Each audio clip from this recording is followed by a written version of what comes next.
जी, तो इस वीडियो में हम कवर करने वाले हैं जून महीने की सेपरेट वीडियो को, जो कि जून महीने के सभी क्वेश्चन इंपॉर्टेंट है, सभी के सभी पढ़ने वाले हैं। इससे पहले 7 महीने की जो करंट अफेयर हम पढ़कर आए थे, दिसंबर 2021 से लेकर के जून 2022 तक के क्वेश्चन हमने पढ़े थे, जिसमें 8 से 10 क्वेश्चन मिसिंग थे जून वाले। इस सेपरेट वीडियो में हम कवर करने वाले हैं। और 7 महीने की जो 321 वाली पीडीएफ को जिन्होंने मुझसे परचेज किया हुआ है 60 रुपए देकर, वो मुझे एक बार मैसेज जरूर करना, रिमाइंड जरूर करवाना। आपको मैं सेपरेट पीडीएफ भेजने वाला हूं जून की, जिससे आपके ये सभी के सभी क्वेश्चन कवर हो जाएंगे। आपको पे नहीं करना पड़ेगा, आपने ऑलरेडी पे किया हुआ है, मुझे एक बार रिमाइंड जरूर करवा देना। और जो मेरी पीडीएफ को खरीदना चाहता है, जो स्टूडेंट, जो साथी मेरा यहाँ पर नया है, वो देख सकता है मैं कैसे अपनी पीडीएफ को तैयार करता हूँ। ये मेरा कंटेंट है, ये मेरी पीडीएफ है, ये मेरा वर्क है, ये मेरा मेहनत है, ये मेरी, आप देख सकते हो कैसे मैंने यहाँ पर तैयार की हुई है सभी की सभी पीडीएफ। और कैसे आप मुझसे बाय कर सकते हो, मैं आपको मेरा नंबर देता हूँ, देखिए 9468175075। ये मेरा नंबर है। गूगल पे, फोन पे और पेटीएम, तीनों में से कोई भी माध्यम से आप मुझे पे कर सकते हो 60 रुपीज। और 7 महीने का, पूरे 7 महीने का ये जून वाला सेपरेट वाला भी आपको मिल जाएगा। ये पीडीएफ आप मुझसे बाय या परचेज कर सकते हो 9468175075, गूगल पे, फोन पे, पेटीएम, तीनों माध्यम से। और यही मेरा व्हाट्सएप नंबर है, जो कि आप मुझे स्क्रीनशॉट जरूर भेज देना उसका, जो आपने पे किया है, ठीक है। तो ये आप मुझसे इस तरह से बाय कर सकते हो। और जिन्होंने मुझे जनवरी से लेकर के अप्रैल तक की 4 महीने की पीडीएफ को खरीदा हुआ था 30 रुपीज में, वो मुझे 40 रुपए एक्स्ट्रा और पे कर सकता है। उन्हें मैं 7 महीने वाली पीडीएफ और साथ में ये जून वाली पीडीएफ सेपरेट मैं उनको भेज दूंगा। ये आप 40 रुपीज एक्स्ट्रा पे कर सकते हो। मुझे टेलीग्राम चैनल पर भी फॉलो कर सकते हो, जीके बाय उत्तम क्लासेज। एज मेरे चैनल के नाम से नाम मिल जाएगा, एज मेरे चैनल के नाम से लोगो भी मिल जाएगा आपको। यहां से सर्च करोगे तो जीके बाय उत्तम क्लासेज से, यहां पर क्विज और अदर इंफॉर्मेशन आपको देखने को मिल जाएगी। तो चलिए शुरुआत करते हैं। यहां से हमारा फर्स्ट क्वेश्चन है, हाल ही में हरियाणा सरकार द्वारा किस मंदिर हेतु श्राइन बोर्ड बनाए जाने की घोषणा की है। श्राइन बोर्ड बनाया जाएगा किस मंदिर का? भीमेश्वरी देवी मंदिर का बनाया जाएगा। पिछले साल अधिग्रहण कर लिया था गवर्नमेंट सरकार ने इसका, तो अब ये श्राइन बोर्ड बनाने जा रही है हरियाणा गवर्नमेंट सरकार। किस मंदिर का? भीमेश्वरी देवी मंदिर। आप सभी को पता है बेरी झज्जर में है ये, और बेरी गांव जो है मंदिरों का गांव भी कहलाता है, ये बात भी आपको ध्यान में रखनी है। तो भीमेश्वरी देवी मंदिर का श्राइन बोर्ड बनाने जा रही है। इससे पहले जो श्राइन बोर्ड है, माता मनसा देवी पंचकुला में श्राइन बोर्ड ऑलरेडी है 1991 में, याद रखना। शीतला माता का भी ऑलरेडी है 1991 में। ये दोनों का जो श्राइन बोर्ड है ये स्थापित किया गया था। मातला सीता मातला का भी और माता मनसा देवी का भी, ये दोनों का ऑलरेडी है। और अब इसका भीमेश्वरी देवी का भी श्राइन बोर्ड बनाने जा रही है हरियाणा गवर्नमेंट सरकार। हाल ही में कौन सा राज्य है ease of doing business achiever श्रेणी में हरियाणा को टॉप कितने राज्यों में रखा है? Ease of doing business achiever श्रेणी, जो कि आसानी से व्यवसाय करने की जो श्रेणी होती है, उसमें जो हमारा राज्य रहा है टॉप 3 राज्यों में रहा है। याद रखना टॉप 3 में पहले स्थान पर कौन है? आंध्र प्रदेश है। आंध्र प्रदेश पिछले साल भी पहले स्थान पर था और अब की बार भी पहले स्थान पर है। दूसरे स्थान पर गुजरात और तीसरे स्थान पर हमारा हरियाणा रहा है इस बार, ये आपको ध्यान में रखना है। ये आप रिपोर्ट भी देख सकते हो, बिजनेस रिफॉर्म एक्शन प्लान 2020 की रिपोर्ट है। इसमें शीर्ष 3 राज्यों में रखा गया है हमारे हरियाणा को। इसके अलावा सूक्ष्म लघु मध्यम उद्योग जो है हमारे, जो MSME की जो फुल फॉर्म होती है, ministry of micro small medium enterprises, इस विभाग में भी क्षेत्र में हमारा हरियाणा का तीसरा स्थान रहा है। ये भी आपको ध्यान में रखना है। तो ये क्वेश्चन बहुत ही इंपॉर्टेंट था, ये मैंने आपको पढ़ाया, याद रखना है। अगला क्वेश्चन है, हाल ही में हरियाणा सरकार ने किन योद्धाओं को श्रद्धांजलि देने के लिए ई श्रद्धांजलि पोर्टल को लॉन्च किया है? श्रद्धांजलि देने के लिए एक ई श्रद्धांजलि पोर्टल को लॉन्च किया है हरियाणा गवर्नमेंट सरकार ने पुलिस वालों के लिए। याद रखना पुलिस वालों के लिए 1966 से लेकर के अब तक 81 पुलिस ऑफिसर, पुलिस वाले शहीद हुए हैं, तो उनकी श्रद्धांजलि के लिए ई श्रद्धांजलि पोर्टल को अभी हाल ही में लॉन्च किया गया है हरियाणा सरकार द्वारा, है ना। ये आपको याद रखना है। तो अभी हाल ही में जो पोर्टल लॉन्च हुए हैं, नगर दर्शन पोर्टल, याद रखना, समर्पण पोर्टल ये भी लॉन्च हुआ था अभी हाल ही में, उत्तम बीज पोर्टल को भी याद रखेंगे, कौशल रोजगार निगम पोर्टल को भी याद रखेंगे, हर खेत स्वस्थ खेत जो है ये पोर्टल भी लॉन्च हुआ था अभी हाल ही में, अमृत सरोवर पोर्टल, ये सभी के सभी पोर्टल जो हैं बहुत ही इंपॉर्टेंट है, याद रखना। इस पीडीएफ को आप परचेज कर सकते हो ओनली 20 रुपीज में। सिंगल पीडीएफ आपको परचेज करनी है तो 20 रुपए में आप मुझसे परचेज कर सकते हो। 9468175075, ये मैंने आपको दिया था ना, गूगल पे, फोन पे या पेटीएम, किसी भी माध्यम से आप मुझे पे करके मेरा स्क्रीनशॉट इस पर भेज देना व्हाट्सएप नंबर पर। हरियाणा सरकार ने कुल कितने ड्राइवर, पूर्व सैनिक और अर्धसैनिक को एसपीओ स्पेशल पुलिस ऑफिसर के रूप में भर्ती करने का फैसला लिया है? तो स्पेशल पुलिस ऑफिसर की भर्ती की जाएगी, विशेषज्ञों की भर्ती की जाएगी। डायल 112 में जो काम करने वाले ड्राइवर हैं या विशेषज्ञ हैं उनकी भर्ती की जाएगी यहाँ पर 3500 की। कितनी? 3500 की। 1500 ड्राइवर रहेंगे और 2000 जो है ये यहाँ पर विशेषज्ञ रहेंगे, पूर्व सैनिक और अर्धसैनिक। ये आपको ध्यान में रखना है। 3500 की कुल भर्ती यहाँ पर डायल 112 के लिए स्पेशल की जा रही है, स्पेशल पुलिस ऑफिसर की। हरियाणा के किस महिला को पावरफुल वीमेन अवार्ड से सम्मानित किया गया है? पावरफुल वीमेन अवार्ड से सम्मानित किया गया है प्रियंका सौरभ को। किसे? प्रियंका सौरभ को। ये बड़वा सिवानी की रहने वाली है, सिवानी जो कि भिवानी में आता है, तो बड़वा एक गांव है, यहां से ये रहने वाली है प्रियंका सौरभ, याद रखना। यहाँ की निवासी हैं। लेखिका, शिक्षिका प्रियंका सौरभ को यह है सम्मान। नारी सशक्तिकरण से संबंधित काफी नॉवेल्स लिखे हैं, कविताएं लिखी हैं। नारी के सम्मान के लिए ये दिया जाने वाला अवार्ड यहाँ पर प्रियंका सौरभ को दिया जा रहा है, पावरफुल वीमेन अवार्ड। 111 महिलाओं को अलग अलग श्रेणी में भी यहाँ पर सम्मानित किया गया था इस प्रोग्राम में, यह भी आपको ध्यान में रखना है। 6 नंबर क्वेश्चन है, गुजरात में आयोजित national junior athlete federation championship में हरियाणा ने कितने गोल्ड मेडल जीते हैं? यहाँ पर 4 गोल्ड जीते हैं, ये याद रखना। National junior athlete federation championship में 4 गोल्ड हरियाणा ने जीते हैं। अगला क्वेश्चन है हमारा यहाँ पर 7वां, दुबई में आयोजित इंटरनेशनल पावर लिफ्टिंग चैंपियन में स्वर्ण पदक जीतने वाले जसप्रीत सिंह नाम है इनका, फोटो में देख सकते हो यहाँ पर मनोहर लाल खट्टर इनको सम्मानित करते हुए। तो इनका संबंध कहां पर है, कहां से है जिन्होंने इंटरनेशनल पावर लिफ्टिंग चैंपियनशिप में गोल्ड मेडल जीता है? तो यमुनानगर से। यमुनानगर से, याद रखना। इनके गांव का नाम ऊंचा चांदना है। क्या नाम है इनके गांव का? नाम ऊंचा चांदना है, जो कि यमुनानगर से ये बिलोंग करते हैं। और ये जो चैंपियनशिप हुई थी ये दुबई में हुई थी। कहां पर हुई थी? दुबई में हुई थी। गोल्ड मेडल इन्होंने जीता है, जसप्रीत सिंह इनका नाम है।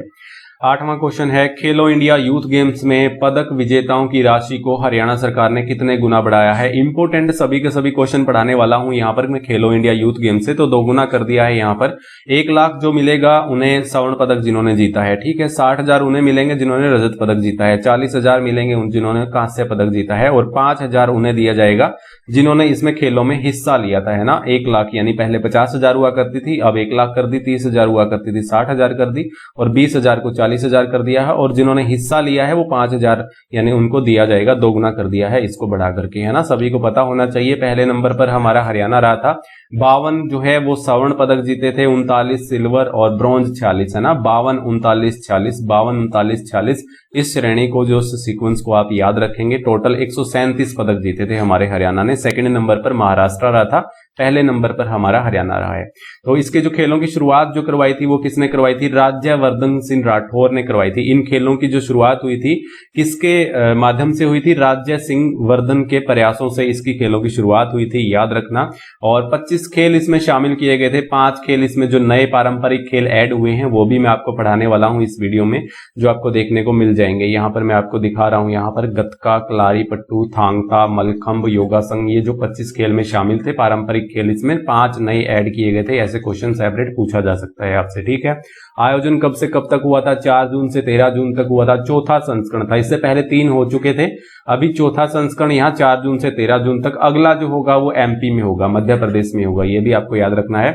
आदर्श वाक्य क्या रहा था? साथ में हैं हम, साथ में हैं हम, ये आदर्श वाक्य रहा था। फोकस किस पर रहा था? बेटियों पर रहा था, यानी फोकस थीम जो रहा था वो बेटियों पर रहा था। आदर्श वाक्य साथ में हैं हम।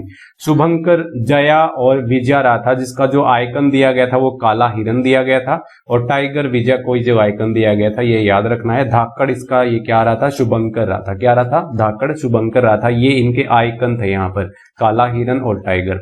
खेलो इंडिया यूथ गेम्स में पहला स्वर्ण पदक महाराष्ट्र की काजोल सरगर ने जीता था। किसने जीता था? काजोल सरगर, जो कि भारोत्तोलन में जीता था, वेट लिफ्टिंग में जीता था।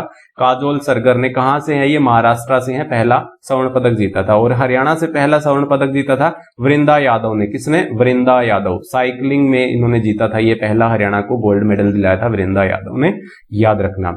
अगला है 545 स्वर्ण पदक और 545 रजत पदक और 746 जो है कांस्य पदकों पर ये मुकाबला था। ये अलग अलग कैटेगरी में, याद रखना आप। हरियाणा में दर्शकों की भागीदारी के लिए कार्यक्रम चलाया गया था, खेलो राहगिरी कार्यक्रम। खेलो राहगिरी कार्यक्रम जो है दर्शकों की भागीदारी के लिए 5 नए पारंपरिक गेम जो है वो ऐड किए गए थे, जैसे मैंने आपको बताया, गतका, कलारी पट्टू, थांगता, मलखम, योगासन। टोटल 25 गेम थे इसमें हमारे यहाँ पर, है ना। तो पुराना नाम क्या था यहाँ, खेलो इंडिया स्कूल गेम्स इसका पुराना नाम हुआ करता था, अब खेलो इंडिया यूथ गेम्स हो गया है। पहला संस्करण जो 2018 में हुआ था दिल्ली में, है ना, ये भी आपको ध्यान में रखना है, जिसमें पहली पोजीशन अपने हरियाणा की रही थी, दूसरे महाराष्ट्र की रही थी। देखो 2018 में पहली बार हुए थे और 2022 में जो हुए हैं, अभी जो हुए हैं 2021 वाले, यानी स्किप किया है 21 कोरोना के कारण, यहाँ पर आप देख सकते हो पोस्टपोन हुए थे। 2018 में हरियाणा पहले स्थान पर रहा था और लास्ट जो चौथा संस्करण हुआ है 2022 में 21 वाला, इसमें भी पहले स्थान पर रहा है। जो कि 19-20 का जो हुआ था उसमें पहले स्थान पर महाराष्ट्र था, 19-20 में पहले स्थान पर, बीच वालों में महाराष्ट्र रहा था पहला, और आखिरी जो चौथा हुआ है इसमें हरियाणा पहले स्थान पर रहा है। यही चीज इसमें लिखी हुई है, आप अच्छे से पढ़ लेना। खेलो इंडिया आयोजन के तहत प्रतिभाशाली खिलाड़ियों को 8 वर्षों तक प्रति वर्ष 5 लाख रुपए की राशि भी यहाँ वित्तीय सहायता दी जा रही है। जिन्होंने प्रतिभाशाली खिलाड़ी हैं, जिन्होंने अच्छा प्रदर्शन किया है, यहाँ पर 8 वर्षों तक 5 लाख रुपए तक की सालाना वित्तीय सहायता भी यहाँ पर दी जाएगी इनको, ये भी आपको ध्यान में रखना है। यहाँ पर जो शिरकत किसने की थी, जो कि आयोजन जो हुआ था, उद्घाटन जो हुआ था यहाँ पर अमित शाह ने, ये भी आपको याद रखना। और समापन में किसने यहाँ पर शिरकत की थी, बंडारू दत्तात्रेय हमारे राज्यपाल हैं, उन्होंने की थी। इनका आप ध्यान में रखना, ये सभी के सभी क्वेश्चन इंपोर्टेंट हैं। हाल ही में डॉक्टर सोनू फोगाट द्वारा लिखी गई पुस्तक अष्टांग योग, इस पुस्तक का नाम क्या है, अष्टांग योग है। इसका विमोचन किया है हमारे मनोहर लाल खट्टर मुख्यमंत्री ने, ये आप फोटो में भी देख सकते हो। ये कौन है, सोनू फोगाट हैं, डॉक्टर सोनू फोगाट। अष्टांग योग पर इन्होंने एक पुस्तक लिखी है, इसका विमोचन हमारे मुख्यमंत्री साहब ने किया है।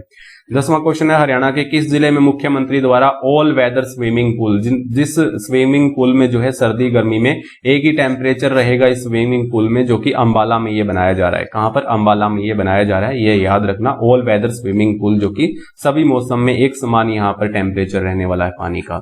मुख्यमंत्री मनोहर लाल खट्टर के सरकारी निवास का नाम किस विख्यात महर्षि या संत के नाम पर रखा गया है, जैसा कि आप फोटो में देख सकते हो, संत कबीर कुटीर। संत कबीर कुटीर के नाम पर ये संत कबीर कुटीर के नाम पर मुख्यमंत्री हरियाणा निवास स्थान का ये नाम रखा गया है। 14 जून को ये हमारी यहाँ पर क्या थी, संत कबीर दास की जयंती मनाई गई थी। याद रखना 12 जून को मनाई गई थी, लेकिन जो कार्यक्रम हुआ था ना वो 12 जून को रोहतक में हुआ था। कहां पर हुआ था, रोहतक में हुआ था, लेकिन जयंती हमने 14 जून को मनाई थी। कार्यक्रम जो हुआ था वो 12 जून को हुआ था, इतना आप ध्यान में रखना। शिरोमणि कबीर साहब की 624वीं जयंती थी। मुख्यमंत्री के सरकारी निवास स्थान का संत कबीर कुटीर के नाम पर रखा गया था। यह आवास में ऑनलाइन पोर्टल, हाँ ये भी आप ध्यान में रखना, एक ऑनलाइन पोर्टल भी लॉन्च किया गया था, नागरिक सेवा केंद्र, CSC जिसको हम बोलते हैं, citizen service centre. Citizen service centre, नागरिक सेवा केंद्र की भी यहाँ पर एक स्थापना की गई थी, यानी एक छोटा सा पोर्टल यहाँ पर लॉन्च किया गया था इस निवास स्थान में, इतना आपको ध्यान में रखना है। यहाँ पर ये इंपोर्टेंट पॉइंट मैंने आपको बता दिया। कार्यक्रम 12 जून को हुआ था और जो जयंती मनाई थी हमने 14 जून को मनाई थी। रोहतक में ये कार्यक्रम हुआ था 12 जून को। कहां पर, रोहतक में हुआ था। इसमें जो घोषणाएं हुई थी, इसमें जो आप याद रखेंगे, रोहतक के स्वामी ओमानंद शिक्षण संस्थान प्रोजेक्ट के तहत 51 लाख रुपए दिए जाएंगे। रोहतक में स्वामी ओमानंद शिक्षण संस्थान के लिए दिए जाएंगे, है ना। और 75% सब्सिडी, जो कि 5 किलोवाट का जो ये पिछड़े समाज वर्ग के धर्मशालाओं में सोलर प्लांट लगाने के लिए 75% की सब्सिडी यहाँ पर दी जाएगी। इसके अलावा एक विश्वविद्यालय का नाम भी, पता नहीं कौन से विश्वविद्यालय का नाम रखा जाएगा, संत कबीर के नाम से, ये भी आपको ध्यान में रखना है। ठीक है, वैसे इतना खास इंपोर्टेंट नहीं है यहाँ पर घोषणाओं में, बाकी सब डिटेल जो मैंने आपको बताई वो याद रखना। हरियाणा सरकार किसानों को प्रति एकड़ खरीफ की फसलें, तिलहन और दलहन की खेती करने वालों के लिए प्रोत्साहन राशि देगी। तो कितना देगी, 4000 रुपए तिलहन और दलहन की खेती करने के लिए। पहले क्या दे रही थी, पहले 7000 रुपए भी दे रही थी। धान की खेती छोड़ो, कोई और खेती करो, जैसे ज्वार मक्का बाजरा जो है ये आप खेती कर सकते हो, तो 7000 हम यहाँ पर देंगे। किसके माध्यम से, मेरी फसल मेरा ब्यौरा के माध्यम से 7000 रुपए वो धान की खेती छोड़ने पर ये दे रही थी गवर्नमेंट सरकार, और खाली छोड़ने पर भी 7000 रुपए दे रही थी, ये भी आप ध्यान में रखना। और धान की सीधी बिजाई पर 4000 रुपए दे रही थी। धान की सीधी बिजाई अगर कोई करवाता है ना मशीन से, उनको 4000 रुपए दे रही थी। ये सब डिटेल आप अच्छे से याद रखना। जो किसान यहाँ पर तिलहन और दलहन की खेती करेगा उन्हें प्रोत्साहन राशि 4000 रुपए दी जाएगी, जो कि दलहन में आती है हमारी मूंग अरहड़ जो उड़द है ये फसलें आती हैं, और तिलहन में जो आती हैं वो अरहड़ मूंगफली तिल, ये सब जो फसलें आती हैं ये आप ध्यान में रखना। दलहन और तिलहन की ये फसलें जो उगाता है किसानों से 4000 रुपए प्रोत्साहन राशि गवर्नमेंट सरकार द्वारा दी जाएगी। हाल ही में हरियाणा सरकार ने करनाल में आयोजित एक कार्यक्रम के दौरान प्राकृतिक खेती को बढ़ावा देने के लिए देसी गायों की खरीद पर कितने रुपए सब्सिडी देने का फैसला किया है। देसी गायों की खरीद पर सब्सिडी देगी हरियाणा गवर्नमेंट सरकार, कितने देगी? 25,000 रुपए देगी। एक करनाल में आयोजित हुआ था कार्यक्रम, उसके दौरान हमारे मनोहर लाल खट्टर ने यहाँ पर घोषणा की थी कि 25,000 उन्हें दिए जाएंगे जो देसी गायों की खरीद करेगा। इसके अलावा आप याद रखना, जो कि गायों के मल मूत्र से बना जीवा अमृत यानी जिसको हम खाद बोल देते हैं, उसके घोल तैयार करने के लिए 4 बड़े ड्रम भी दिए जाएंगे। ये भी आपको ध्यान में रखना, निःशुल्क दिए जाएंगे 25,000 रुपए के साथ में, इतना आपको ध्यान में रखना है। बढ़ते हैं अगले क्वेश्चन की तरफ। हरियाणा सरकार प्राकृतिक खेती को बढ़ावा देने के लिए किसानों को कितने रुपए की प्रोत्साहन राशि दे रही है? अब प्राकृतिक खेती को बढ़ावा देने के लिए जो जैविक खेती करेगा, ऑर्गेनिक खेती करेगा, उसको 35,000 रुपए हरियाणा गवर्नमेंट सरकार देगी, ये आपको ध्यान में रखना है। और हरियाणा गवर्नमेंट सरकार का लक्ष्य है प्राकृतिक खेती को बढ़ावा देने का, तो 50,000 एकड़ भूमि का यहाँ पर हरियाणा गवर्नमेंट सरकार का लक्ष्य है। उन्हें 35,000 रुपए दिए जाएंगे किसान को जो प्राकृतिक खेती को बढ़ावा देगा, संपूर्ण रूप से जो है प्राकृतिक खेती करेगा, उन्हीं को ही दिए जाएंगे। और 25-25 युवाओं को भी तैनात किया है कि ये सुनिश्चित करने के लिए कोई किसान अच्छे ढंग से पूर्ण रूप से जैविक खेती कर भी रहा है या नहीं कर रहा है, उन्हें प्रशिक्षित किया गया है, प्रशिक्षण दिया गया है और ब्लॉक स्तर पर ये तैनात भी किए जाएंगे, ये सुनिश्चित करने के लिए प्रमाणिकता जो दे देगा यहाँ पर कि ये किसान जो है अच्छे से ढंग से खेती कर रहा है जैविक खेती, उन्हें क्या मिल जाएंगे? 35,000 रुपए प्रोत्साहन राशि मिल जाएगी। ये हमारा अगला क्वेश्चन है 15वां नंबर। हाल ही में भगवान श्री कृष्णा के 40 फुट ऊंचे विराट स्वरूप की प्रतिमा को कहां पर स्थापित किया गया है? ये ज्योतिसर कुरुक्षेत्र में किया गया है, ये आप अच्छे से ध्यान में रखना। 9 मुख वाले कृष्ण भगवान की मूर्ति लगाई गई है यहाँ पर। इसमें जो है 80% तांबे का यूज किया गया है, 80% तांबे का यूज किया गया है। लगभग यहाँ पर 13.5 करोड़ रुपए का खर्च आया है। तो आप यहाँ पर प्रतिमा को भी देख रहे हो, ज्योतिसर में ये स्थापित की गई है, ये आप ध्यान में रखना।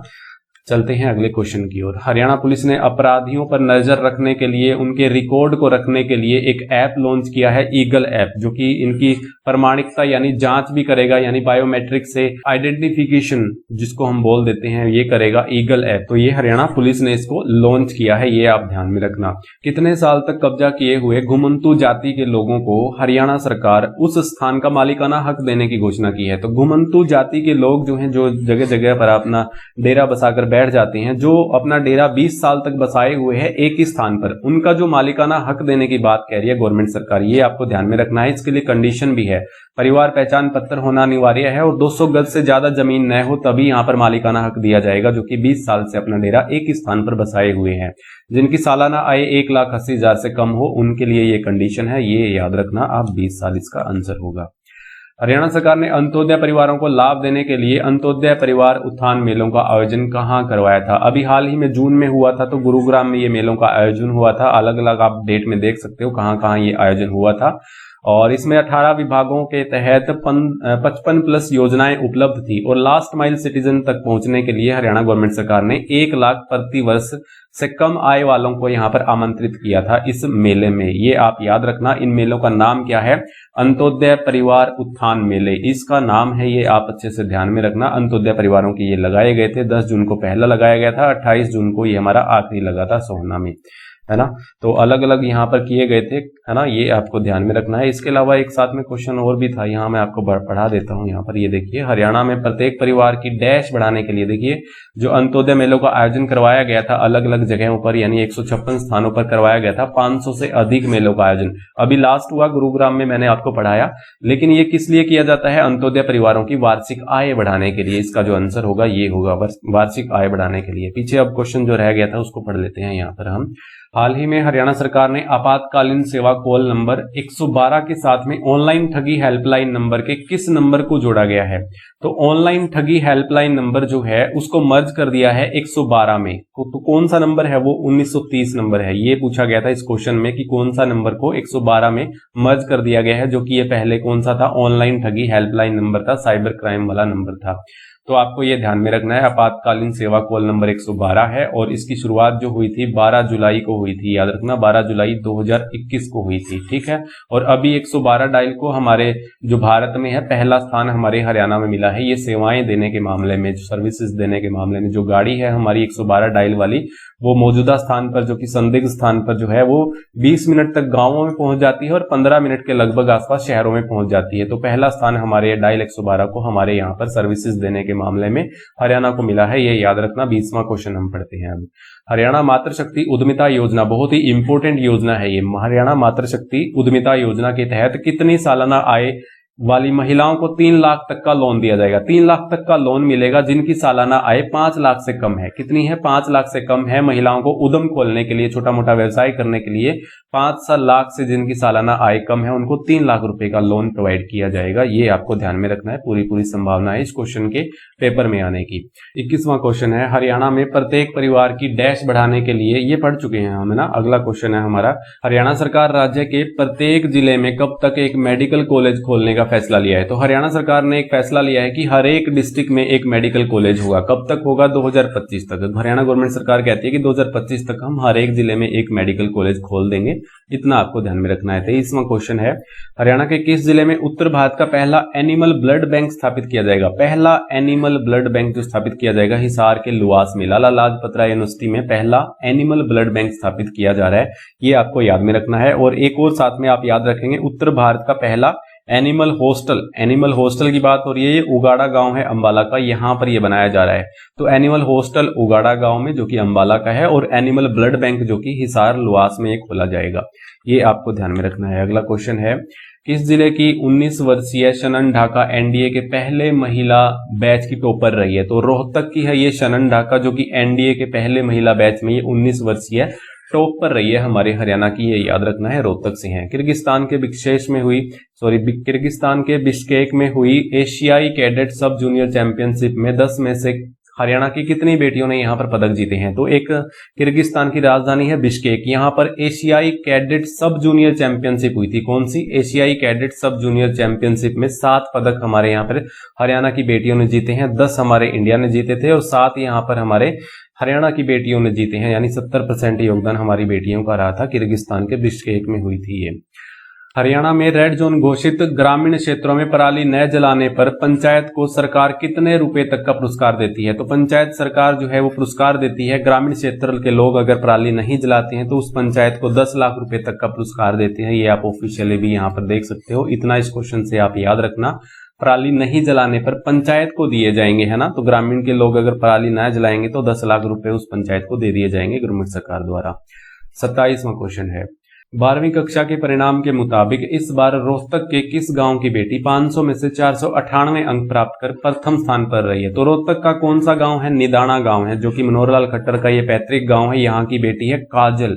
क्या नाम है? काजल, जो कि 12वीं में 500 में से 498 अंक प्राप्त कर प्रथम स्थान हमारे हरियाणा में हासिल किया है। जो कि टॉपर जो है वो सभी की सभी क्या रही हैं? फीमेल रही हैं। ये भी आपको ध्यान में रखना है। निदाना गांव से है ये काजल, है ना। अगर 10वीं की हम बात करें तो 10वीं में 500 में से 499 अंक प्राप्त किए हैं किसने? अमीशा ने। किसने किए हैं? अमीशा ने किए हैं। और ये कहां से हैं? भिवानी से हैं। भिवानी के इसरवाल गांव से हैं। ये भी आपको ध्यान में रखना है। तो इस लड़की का क्या नाम है? अमीशा नाम है, जिसने हमारे हरियाणा में टॉप किया है 10वीं क्लास में 500 में से 499 अंक प्राप्त करके। भारतीय डेयरी उद्योग और तकनीकी एक्सपो 2022 में किस राज्य को पशुधन विकास बोर्ड को सर्वश्रेष्ठ सम्मान मिला है? तो हमारे हरियाणा को मिला है। किसे मिला है? अपने हरियाणा को पशुधन विकास बोर्ड को सर्वश्रेष्ठ सम्मान मिला है। ये आपको ध्यान में रखना है, ऑफिशियली भी आप देख सकते हो। अगला क्वेश्चन है हमारा, संत महापुरुषों की जयंती मनाने के लिए हरियाणा सरकार संत महापुरुष विचारक योजना के तहत कितने रुपए यहाँ पर अनुदान देती है? तो संत महापुरुषों की जयंती मनाई जाती है तब यहाँ पर कितने रुपए हरियाणा सरकार जो है प्रोत्साहन राशि देती है? 50,000 से 1 लाख रुपए। किस योजना के तहत? संत महापुरुष विचारक योजना के तहत 50,000 से 1 लाख रुपए तक की यहाँ पर संत महापुरुषों की जयंती मनाने के लिए प्रोत्साहन राशि देती है। ये आप याद रखना। 14 जून को, अभी हमने पीछे क्वेश्चन में पढ़ा, 14 जून को संत कबीरदास की जयंती हम मना कर आए हैं। 24 मई को पिछले हमने मनाई थी महर्षि कश्यप जी की जयंती। ये भी आपको ध्यान में रखनी है। 31वां क्वेश्चन है, चंडीगढ़ की तर्ज पर हरियाणा के किस जिले में राज्य का पहला एयर प्यूरिफायर टावर लगाया जाएगा? ये आप ध्यान में रखना भाई। जो 321 क्वेश्चन वाली मैंने पीडीएफ आपको दी थी उसमें 108 नंबर वाला क्वेश्चन था ये वाला क्वेश्चन। चंडीगढ़ की तर्ज पर हरियाणा में किस जिले में राज्य का पहला एयर प्यूरिफायर टावर लगाया जाएगा? तो उसका आंसर मैंने पंचकूला बता दिया था। तो उसमें ये गलत मार्क है। पीडीएफ में जो आंसर मार्क है ना, वो पीडीएफ में पंचकूला जो है वो गलत मार्क है। इसका आंसर जो होगा वो हिसार होगा।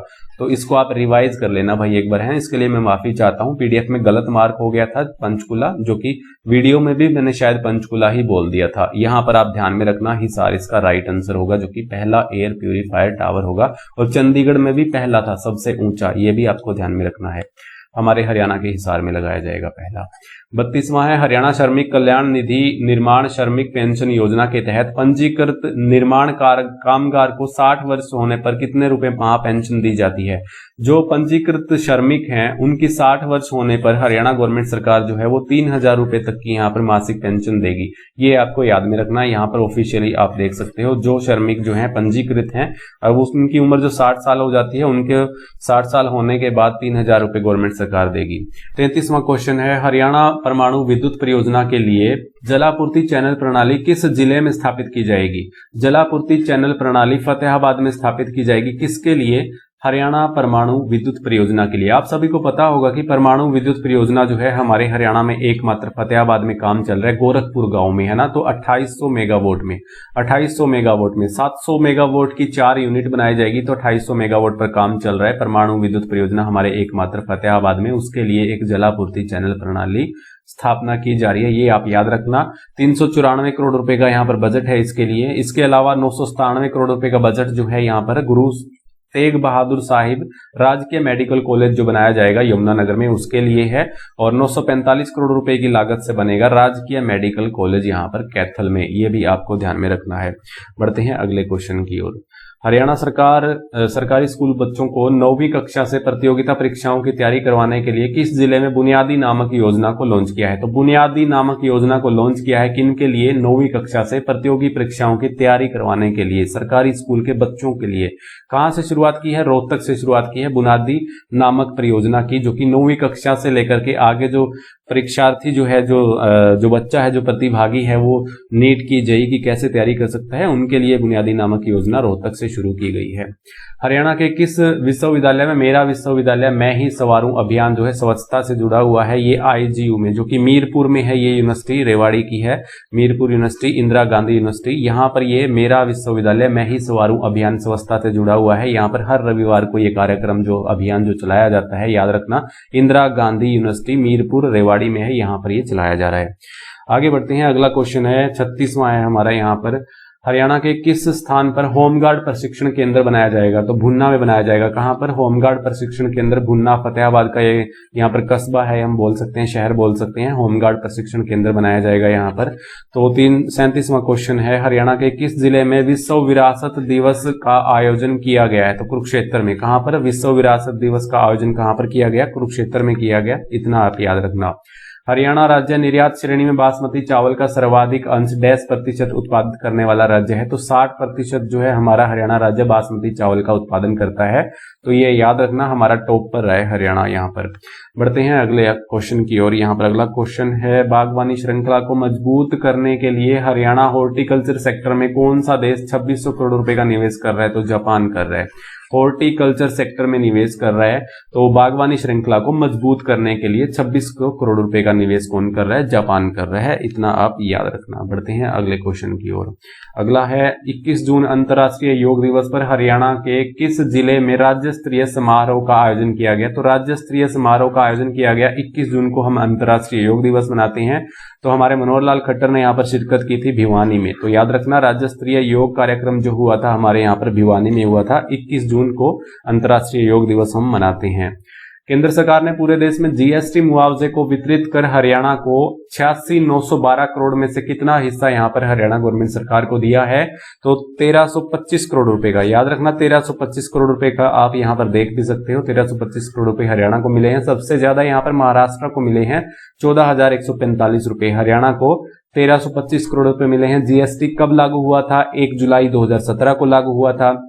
जीएसटी की जो फुल फॉर्म होती है गुड्स एंड सर्विस टैक्स होती है। सभी को ये जीएसटी के बारे में अच्छे से पता होना चाहिए। बहुत सारी इंफॉर्मेशन है जीएसटी के बारे में। एसजीएसटी क्या होता है, सीजीएसटी क्या होता है, आईजीएसटी क्या होता है, तो सबके बारे में आपको अच्छे से पता होना चाहिए। कितने नंबर का डिजिट होता है उसमें, जैसे कि 15 डिजिट का नंबर होता है ना। जो जीएसटी की जो परिषद होती है उसके अध्यक्ष कौन होते हैं? जैसे कि हमारे अध्यक्ष वित्त मंत्री होते हैं। ये सब डिटेल है, अच्छे से पढ़ना, बुक से पढ़ना या फिर किसी वीडियो के माध्यम से कवर करना, या फिर मैं अलग सेपरेट वीडियो बना दूंगा दूंगा जब भी मुझे टाइम लगेगा। तो अब ये क्वेश्चन है हमारा धाकड़ वाला क्वेश्चन है 42वां क्वेश्चन। देखिए, चरखी दादरी जिले की निवासी हैं रामबाई ने किस उम्र में गुजरात के वडोदरा में आयोजित मास्टर एथलेटिक्स चैंपियनशिप की 100 मीटर दौड़ 45.4 सेकंड में पूरा कर स्वर्ण पदक जीतकर नेशनल रिकॉर्ड बनाया है। तो 100 मीटर की रेस थी, रामबाई ने पूरी की कितने मिनट में, मिनट तो लगाया ही नहीं, 45.4 सेकंड में पूरी की 100 मीटर की। ये कितने साल की हैं? 105 साल की हैं। कौन है? रामबाई हैं। इनका नाम ध्यान में रखना, ये कौन है? रामबाई हैं। अच्छे से ध्यान में रखना सारी डिटेल। 100 मीटर की दौड़ हुई थी, रामबाई नाम है, चरखी दादरी से बिलोंग करती हैं और वडोदरा, गुजरात के वडोदरा में ये मास्टर एथलेटिक चैंपियनशिप हुई थी और कितने सेकंड में? 45.4 सेकंड में। यहाँ पर 105 साल की हैं ये, इन्होंने इसको पूरा किया है। बहादुरगढ़ के एक प्रधान साहब सिंह है, इन्होंने दिल्ली में खेलो मास्टर गेम्स में 100 मीटर की दौड़ में गोल्ड मेडल जीता। ये भी आपको याद रखना, बहादुरगढ़ के हैं ये कौन? प्रधान साहब सिंह। दिल्ली में हुए थे खेल और 100 मीटर में यहाँ पर इन्होंने गोल्ड मेडल जीता है। इनका नाम क्या है? प्रधान साहब सिंह है। अगला क्वेश्चन है हमारा यहाँ पर, किस जिले के रहने वाले हेयांश कुमार दुनिया की सबसे ऊंची चोटी माउंट एवरेस्ट के बेस कैंप तक पहुंचने वाले सबसे कम उम्र के पर्वतारोही बने हैं? हेयांश कुमार नाम आप ध्यान में रखना और फोटो आप देख सकते हो हेयांश कुमार की। दुनिया के पहले ऐसे पर्वतारोही बने हैं सबसे कम उम्र के जिन्होंने माउंट एवरेस्ट की बेस कैंप को फतेह किया है। बेस कैंप कितने मीटर ऊंचाई पर है? 5364 मीटर की ऊंचाई पर है, जो कि माउंट एवरेस्ट की ऊंचाई 8848 मीटर है टोटल। ये कारनामा कर दिया है हेयांश ने, जो कि मुख्यमंत्री मनोहर लाल खट्टर ने भी इन्हें सम्मानित किया है। तो ये गुरुग्राम के बाबरा बीकापुर गांव से हैं, याद रखना, बाबरा बीकापुर गांव से। लगभग 4 साल की उम्र है, 3 साल 7 महीने के हैं ये, लगभग 3 साल 7 महीने के। तो आप देख सकते हो बाबरा बीकापुर गांव से, ये गुरुग्राम का गांव है जिन्होंने बेस कैंप को फतेह किया है। ये दुनिया के पहले ऐसे कम उम्र के पर्वतारोही बने हैं, याद रखना। अगला क्वेश्चन है, हाल ही में रेवाड़ी के नेहरूगढ़ के निवासी, नेहरूगढ़ के निवासी जो कि रेवाड़ी का नेहरूगढ़ है, इनके निवासी है नरेंद्र कुमार यादव ने कितने दिन में दुनिया की सबसे ऊंची चोटी माउंट एवरेस्ट को फतेह किया है? तो 6 दिन में, याद रखना 6 दिन में। इन पर आरोप लगे थे 2016 में भी इन्होंने माउंट एवरेस्ट को फतेह किया था, लेकिन जो पर्वतारोही बोर्ड है उन्होंने इस फतेह को नहीं माना, यानी अमान्य कर दिया। इनके आरोप थे जो कि हमारे जो लीड कर रहे थे, जो हमारे अभियान के, उस लीडर ने हमारी फोटो से छेड़छाड़ की थी जब 2016 में इन्होंने माउंट एवरेस्ट को फतेह किया था। ये प्रमाण भी दिए थे, फोटो से छेड़छाड़ हुई थी ऐसा इनका मानना था। उसको अमान्य कर दिया था हमारे पर्वतारोही बोर्ड ने, जो कि कहां पर है? पश्चिम बंगाल के दार्जिलिंग में है। तो अभी हाल ही में 6 दिन में इन्होंने फतेह किया है। जैसे ही इन पर 6 साल का जो बैन लगा था वो हटते ही इन्होंने 6 दिन में क्या कर दिया? माउंट एवरेस्ट को फिर से फतेह कर दिया है। इस फतेह को रोजांगला युद्ध के शहीदों को समर्पित किया है। किसने? नरेंद्र कुमार ने। ये याद रखना, नरेंद्र कुमार यादव जो है ये रेवाड़ी के नेहरूगढ़ से हैं। एक नरेंद्र कुमार और हैं जिनका जन्म कहां पर हुआ था? हिसार के मिंगनी खेड़ा में हुआ था, लेकिन वो निवासी गुरुग्राम के हैं। वो नरेंद्र कुमार अलग है, ये नरेंद्र कुमार यादव रेवाड़ी के नेहरूगढ़ से हैं जिन्होंने अभी माउंट एवरेस्ट को फतेह किया है। 20 मई 2016 को नेपाल के रास्ते से फतेह किया, जैसा कि मैंने बताया था, मान्य कर दिया। अफ्रीका की किलिमंजारो, दक्षिण अमेरिका की एकांगुआ, उत्तरी अमेरिका की एल्ब्रूस जैसे पर्वतों को भी ये फतेह कर चुके हैं। पिछले साल अमेरिका द्वारा डॉक्टर ऑफ मोटिवेशन की उपाधि से भी इन्हें सम्मानित किया गया था। ये आप देख सकते हो फोटो में, ये कौन है? नरेंद्र कुमार यादव है। हरियाणा में कहां पर क्लस्टर स्तर का सॉलिड वेस्ट मैनेजमेंट प्लांट लगाया जाएगा? तो एक प्लांट लगाया जाएगा सॉलिड वेस्ट मैनेजमेंट प्लांट, जो कि क्लस्टर स्तर का होगा, हिसार के हांसी में लगाया जाएगा। याद रखना, हिसार में जो ढंडूर गांव है हिसार के आसपास में, तो वहां पर 6-7 एकड़ में काफी सारा मलबा पड़ा है, कूड़ा करकट पड़ा है। तो वहां के क्लस्टर स्तर से उसके कूड़े करकट से यहाँ पर बिजली उत्पादन की जाएगी। यहाँ पर एक सॉलिड वेस्ट मैनेजमेंट प्लांट लगाया जाएगा, तो वो सारा का सारा कूड़ा करकट जो है वो यहाँ पर लाया जाएगा और उससे बिजली उत्पादन की जाएगी, याद रखना। 46 नंबर है, हरियाणा सरकार द्वारा बाघों के एरिए को बढ़ाने के लिए दी जाने वाली अनुदान राशि 7200 रुपए से बढ़ाकर कितनी कर दी है? बाघों के एरिए को बढ़ाने के लिए हरियाणा गवर्नमेंट सरकार पहले 7200 रुपए जो है प्रोत्साहन राशि देती थी, अब इसको बढ़ा दिया है, 19500 कर दिया है। कितना कर दिया? 19500 इसका राइट आंसर होगा।